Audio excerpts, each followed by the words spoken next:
What's up guys, welcome back to the channel. It's been way too long. And that's on me. My golf game has been absolute trash over the last couple months, and filming content for me just is not as fun when I'm not playing good golf. So I've been trying my best to get my game back. I've been changing my swing like every day, and I'm out of that funk now and playing good golf again, so I'm excited to show you guys this one. But we're coming back strong with my first tournament round in almost 6 months. The last event I played in was actually the last Pause to Pro that you guys saw, which was the State Open. And throughout my golf career, there has not been many times where I have taken off 6 months from competition. But trust me, you're gonna wanna watch till the end of this one. The back nine was absolutely crazy. It's just a one-day mini tour event in Orlando, Florida called the Moonlight Tour, $140 entry fee. You gotta shoot something low to get your money back. I'm gonna get back to trying to post weekly on YouTube, so don't worry, you guys won't have to go any long amounts of time anymore for YouTube content. If you're new to the channel, it would mean a lot if you subscribed. We just hit 200K, so that's pretty cool. And as always, code BEN15 at primogolfapparel.com for 15% off anything. But let's jump right into the round. Okay, hole one here. I've actually played this course a couple times before in this tour. It's not the longest course, it's only 6,800 yards. It's like 6,850. Short par 4 to start, kind of straight in front of you. It's only like 340. A lot of people at driver here. I just don't see the point because I'm gonna have like a 30-yard shot, even if I had a good drive off of a tight Bermuda lie that to a raised green that just, you know, I don't need it. So I hit 4-iron off the tee. I had I think 125 in. It was straight into the teeth of the wind. During points of this round, the wind was kind of crazy, and at some other points, it calmed down a lot. Kind of weird. That made it just a little bit harder on some shots. But we gave that putt a really good run. We had about 15 feet for birdie there, and just a pretty brutal lip. You can't really tell. It's pretty far away, but it looked like it was going in the whole way. But overall, tap in par after the first hole. I will take it. You know, haven't played in a competition in 6 months, and normally the first hole is the hardest hole. Second hole here is a reachable par 5. There is OB on both sides, which for most of the par 4s and par 5s on this course, it's the same. There's houses up the left and houses up the right. This is actually a more open hole than most of the par 5s on this course, but yeah, it's about 520, I think, 530, something like that. I had 235 out here into the wind. I decided to go with the 2-iron. Honestly, pretty happy with the driver swing. I caught a little low in the face. I just barely missed the fairway by a couple feet to the right. And this one was really close to being really good. It landed right at the edge of that bunker, and if it landed another foot forward, I could have had like 10 feet for eagle, 5 feet for eagle. But I guess it was lucky because if it landed a foot backward, I would have been in the bunker, so we'll take what we can get. I left that putt from off the fringe like 5 feet short, but then steady, knocked in that birdie putt. We get to 1 under through 2. So everything's off to a great start, putting some good swings on the ball, and we see a 5-footer like that go in early for birdie. Pretty happy with my start so far. Hole 3 here, it's a weird dogleg left par 4. It's not the longest again. The course starts getting longer in the middle of the round, but it's kind of weird. On the start of both sides, there's some really short holes. I hit 2-iron off the tee. Same kind of thing. If I hit a good drive, I would just have like a 50-yard shot off of a, you know, could be a really bad lie. So it's like I'll give myself a full wedge out. This one I laid back too far though. I kind of like left the face open a little bit on the 2-iron, so I had 140 out again. Left the pitching wedge like 35 feet short. I actually gave this putt a pretty good run. Went about 4 feet past the hole. You know, these are the ones early in the round, like I was just saying, that you really want to see go in, especially for par. But yeah, overall, things I'm still pretty happy with. Definitely didn't commit to the 2-iron swing off the tee, but knocked that one in. This hole is a weird one. 190-yard par 3 here. It was straight into the wind. I think it was actually 185 to the pin. And I tried to hit 7-iron. I brought 7-iron and 6 to the tee with me. I felt that wind ramp up a little bit before I hit, and I just did not back off and grab the 6-iron, even though I should have, so I left it about a club short. I'm way down this hill here, really tough shot, and was honestly so happy with that one. It was a really good shot considering we had like a 20-yard pitch shot up the hill. We gave ourselves about a 3.5, 4-footer here. Now you can't really tell on the camera. It does a lot of weird things to the ground. You can't really see. It's pretty deceiving, but there's like a super big side slope that this green is just kind of front to back. So I read too much break into that one, missed it, and I left this whole video in here for you guys to see. I just rushed this second putt. 2.5, 3-footer, missed it again. So now, just like that, we went from 1 under par to 1 over. We made a double bogey on a par 3, which for me, we made a double bogey early in the round and a 3-putt from 3.5 feet. Just so sloppy. I don't know, you're under par early in the round. You get a little nervy on the short putts, and yeah, just like that, 1 over par. Let's see how we bounce back though, because this in the past would have killed me. There is a slight dog leg left, par 4. It forces you to take less than driver, so I took a 2-iron here. Put a really good swing on it though. I absolutely like 5-yard draw, perfect contact, mid-flight. Like, this ball was perfect. A lot of these you can't see in the air, but I would say 80% of the shots you'll be able to see land throughout this round. Overall, did a pretty good job filming. It's just tough in some of the spots if you're like behind a tree or a mound or something like that. I had 122 in there, pulled that gap wedge just a little bit, but the distance control was solid, and I gave myself like a 15-footer for birdie. We just barely left it short. Tap in par here, nothing too stressful, kind of a tricky hole, and overall, I think I'm pretty happy with the par there, so we're still 1 over through 5 holes. Now this is kind of a longer par 4 here. I don't know the exact yardage, but I think it's like 440 and just straight uphill. I hit a good drive though. A little low in the face, but I had a high draw and there was a little bit of wind helping. So I think I got this one. Yeah, I got it to the second tier, which is huge. If you don't, you're just on like a super big side, upslope to a raised green, and it plays like way longer. I had, I think, a 9-iron in here. Just didn't quite commit to this one. You'll see a couple iron shots throughout the day that kind of have that follow through of like kind of guided. Just, I don't know. The iron swing wasn't amazing today, I'm gonna be honest. We left it about 30 feet short, but still overall hitting the screen, giving yourself a chance at birdie is a win. We gave it a run, put it about 4 feet past the hole, and we knocked that one in. So, overall a good par there. We got a par 5 next. Let's see if we can make a birdie. Like I said, this is a par 5. Houses creep in hard on the left and they creep in on the right. So you just, as long as you don't hit a wayward drive, you'll be fine. You'll have a chance to go for it. But that does linger in your mind, the fact that there's out of bounds on both sides of the fairway on every hole in this course. It just makes you think a little bit. I hit a really good drive there. I teed it up super low and just hit this like bullet straight ball. Thinned this 7-iron like crazy. It also was like the least amount of club I've ever had in this hole by far. I mean, I think I had like 190 out, hit a 7. So we got this for eagle just off the green and gave it a run. Can't really see the cup, but we have about 3.5 feet past the hole. Downhill putt, steady on this one, knocked it in. Stress-free birdie overall. I mean, we're 2 under on the par 5s already. Hole 8 here. This is a weird par 3. The wind always seems to be kind of swirling on this hole, and the green complex is just super tricky. The one thing I will say, watching this on camera, is it doesn't do it justice, a lot of the slopes on this course. That's the one, I would say, defense that this place has, is the greens are kind of weird. Around the greens are really weird. If you miss a green, sometimes it's really tough to get up and down. Like this, there was a massive slope on the left. I honestly hit the chip kind of how I wanted to. I just thought it was going to be super fast once it got on the green. I hit a 6-iron off the tee, by the way. Flushed it. I just pulled it a little bit. Didn't really play the draw correctly, and we missed that par putt. So it's looking like we're going to be 3 over on the par 3s early and 1 over through 8 holes. I mean, overall, that wasn't the worst hole. I just didn't get up and down. Gave myself a good look at par, just didn't make it. All right, we're on hole 9 now. It's kind of a tight par 4. It's not super long, but it can be if you hit a bad drive. And I teed this one up like a centimeter off the ground again and just hit another bullet right down the middle of the fairway. These balls I like them because I could just kind of play a straight ball and know it's not going to curve more than 5 yards in either direction and just feel like I'm hitting down on it, and just these like 50 feet off the ground, just stingers almost off the tee. It's definitely become my fairway finder. But we absolutely nuked that one.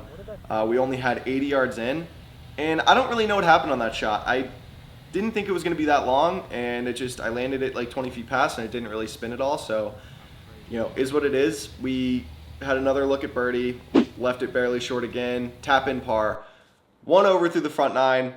Not that happy with that, considering I would say that's the easier of the 9s. And you got to shoot something under par, definitely under 70 to make money in these tours. And this is a par 72 here.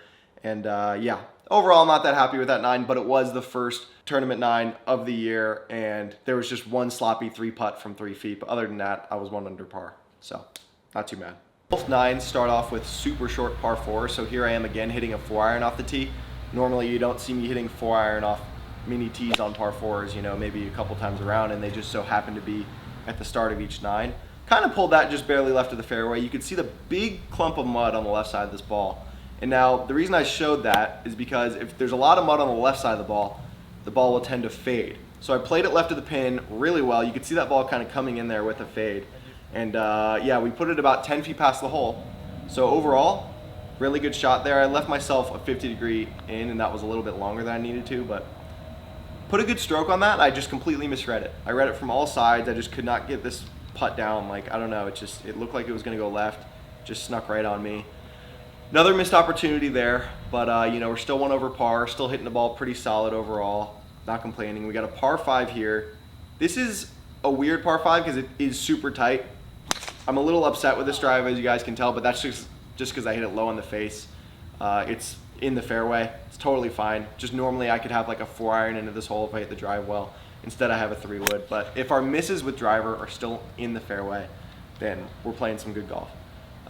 Pulled this 3-wood a little bit. Wasn't too mad about that. There's just a valley that's just like goes way down there. You can't really tell from here, but it is like I'm way below the green. I can barely see the top of the pin. But another just fantastic pitch shot here.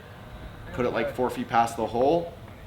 Still seem to be playing the par 5s pretty well, and then we are steady on this one, knock it in to get back to even par through 11.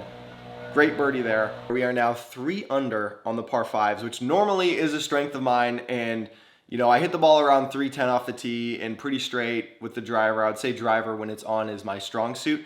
And if I'm not taking advantage of the par 5s, and there's just not many birdies out there for me. And yeah, back to even par in the round. Hole 12 here, a slight dogleg left, not too long. OB on both sides, par 4 here. Teed it up low again, just kind of caught this a little toey. Something about this drive I just wasn't that confident on. I was trying to play like a peeling cut instead of just hitting a straight ball, and I just kind of hit it on the toe and it drew 5 yards. We actually cut off a little bit of distance. We only had like 90 yards here. It was just in a really weird lie. You couldn't really tell. And that ball plugged so deep in the sand. I got over this ball and there was like a 50% chance in my mind that I was gonna leave this in the bunker. So I was a little stressed. I got it out of the bunker, almost onto the green. Wasn't that mad about that. I swung super hard at that ball. At this point, we're just trying to make bogey. In that bunker, I was thinking double bogey was definitely a possibility. So we put a good lag putt up there and left it about 3 feet short. So we're gonna be tapping this in for the bogey, and overall, pretty happy with that. It gets us back to 1 over, which kind of stinks. And we have to do something crazy now to get it back into the money, but we still can do that. This is kind of a weird par 3. I will say the par 3s are definitely the hardest part about this golf course. They're all over, I think, 180. And they're just weird. The green complexes are weird. Another one here that's like a big bank in front of the green.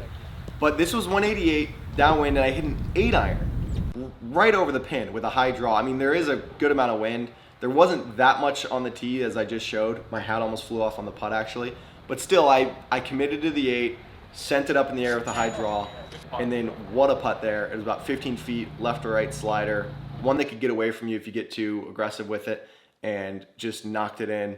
Gets us back to even par, a great bounce back birdie after plugging it in the face of the bunker the hole before. It's a good sign to see for the first tournament of the year that we can bounce back from a bad bogey. Super important par 5 here. The drive is just very important. On the left, it's just like dead. If you hit it left of the fairway, you will lose your ball. So I teed it up super low again and just played a hard cut and just nuked it up there. Low ball. I'm loving where my driver's at right now. I've hit one bad drive this whole round, and yeah, I'm swinging it well. So we got a 7-iron out here actually from 215.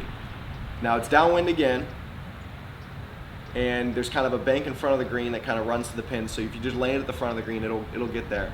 And we actually thought that was like going in for albatross for a second. It's hard to tell with that camera because you can't really see the bottom of the cup, but the bottom of the cup was right there. The ball only missed the cup by about a foot to the right and then rolled about 15 feet past the hole, but still, we have a chance at eagle here. Super important putt to jump from even to 2 under on the round. and it was uphill, slightly left to righter, and we knock it in, which normally when I hit it pretty close on par fives, my eagle putt percentage is like pretty low. I don't know, I just never seem to make my eagle putts. And that also puts us at 5 under for the par fives this round. So we played 4 par fives at 5 under par. Definitely saved this round, and that got us from even to 2 under. So just like that, we're back in it. Now I'm thinking if I can put a few more birdies together in the end of the round, I might have a chance at winning this event. Who knows? I mean, someone normally goes off at this place and shoots like a 66 or something like that, but you never know. And here we got a 165-yard par 3, I think. There's a huge ridge in the middle of the green here, and if you don't get it back on that ridge, it just makes it a really tough 2-putt. And we didn't quite get it there. I left that out a little bit. There was a lot of side wind, and I just didn't get the yardage right. I also just didn't commit to the swing. So we got straight uphill, 35-footer here. Camera doesn't do it justice for how hard I hit that. We left it about 3 feet short, and we stay steady on these and knock that in. Super happy to keep seeing these short putts go in. On this back 9 here, I'm putting pretty solid. And for me, if the putter's pretty solid and the driver's pretty solid, I'm going to shoot something under par. The rest of my game isn't that bad and makes golf a lot easier if those 2 clubs are going for you. Weird par 4 here. The green complex always just seems to get me, and I never seem to hit a good drive on this hole, but we hit a great drive. Right down the middle of the fairway. It actually ran through the fairway into the rough, but definitely the furthest drive I've ever hit on this hole in competition. And we got 100 yards out here with a 60-degree wedge. Just got it stamped, by the way. It says pause on it. It's pretty cool. And I will say, guys, this new Wilson driver is so good. As you can tell, it's only been in the bag for like a month. I'm here in a competition just ripping it straight every time, 310. I suggest you give it a try if you haven't already. We stuck that wedge to 4 feet and another birdie. Just like that. We're back to 3 under on the round after being 1 over through, I think it was 12. I might have got that wrong. Last 2 holes of this place are kind of tricky. They're just both like straightforward, somewhat longer par 4s, and I don't know, I never seem to hit a good drive on this hole. There's bunkers up the left and right. I pulled it a little bit, but overall, not that bad. I don't know if you could tell that there was like rain and wind kind of coming up, and it was just like, it made it a lot harder. But yeah, I pulled it a little bit. We had to go over this tree, which with how much wind there was, floating a wedge high like that, it just grabbed it and put it way left and short of the pin. This lie was absolutely horrible. You can't even tell. I would never putt that in a million years normally, but the lie it was in, it was just like, there's no way I could get any sort of leading edge under the ball. I would have either duffed that or sculled it over the green. There's nothing I could do. And we pulled out the Texas wedge, putted it up that hill, and knocked in that 5-footer for par. Huge par save. We're still 3 under going in the last hole. And honestly, in the top of my mind, I do want to birdie it, but I also want to make sure that I do shoot something in the 60s. Just because, you know, a 69 sounds a lot cooler than a 70 for your first tournament of the year, and it's just in general. So that's in the back of our minds. You can see the rain's coming down pretty good here on the 18th tee. Straightforward par 4. Club slipped a little bit, but nothing crazy, and I just pulled it a little bit again. Nothing off the map. About 10 yards left of the fairway, like last hole. Which, if my misses are keeping it within 10 yards of the fairway either way, then I'm fine. Overall, not mad about that. We got a pitching wedge in here. I really expected this to be kind of a fly or lie. It was wet outside. I thought maybe, I don't know. I just expected this to have not much spin on it. Being in the rough like that, I think it was 150 out. I hit a pitching wedge. And you could tell when it landed, it had a lot of spin on it. So I just didn't judge that right. Not at all. You could see me kind of upset at that shot. Because now we have to get this up and down to shoot a 69. So a little tentative on that one. Left it a little bit short. Overall, I mean, the contact was good. I didn't really judge the bounce that great, but I also just wasn't super aggressive with it, which in pressure moments, I need to start being more aggressive. But look at that. Knocked it in, steady, 69, 3 under for our first tournament round of the year, and we cashed. We got 3rd place, made $200, just a huge success of a day. We played the par 5s, 5 under par. We had a super sloppy mistake early on in the round, but we did not let that kill us. 3-putting a 3-footer like that and still shooting around in the 60s is huge for me because that never would have happened before. Moving forward, I definitely want to play in tons of tournaments, have tons of content for you guys. I already have a couple in mind. One of them I can say I entered for the US Open local qualifiers. I'll be filming that, and another one is a secret but super exciting, so stay tuned. And also some multi-day mini tour events down in Florida or South Carolina. There's some G Pro events. Just stuff with a little bit more entry fees, more money on the line, and just keep getting the blood flowing and keep playing some good golf and not tweak anything with my swing going forward, and I think we'll have a really good year. If you made it this far in the video, leave a like for that crazy back nine. Hope to see you guys next time on the Pause to Pro series. Hopefully you enjoyed Pause to Pro episode 3. Peace.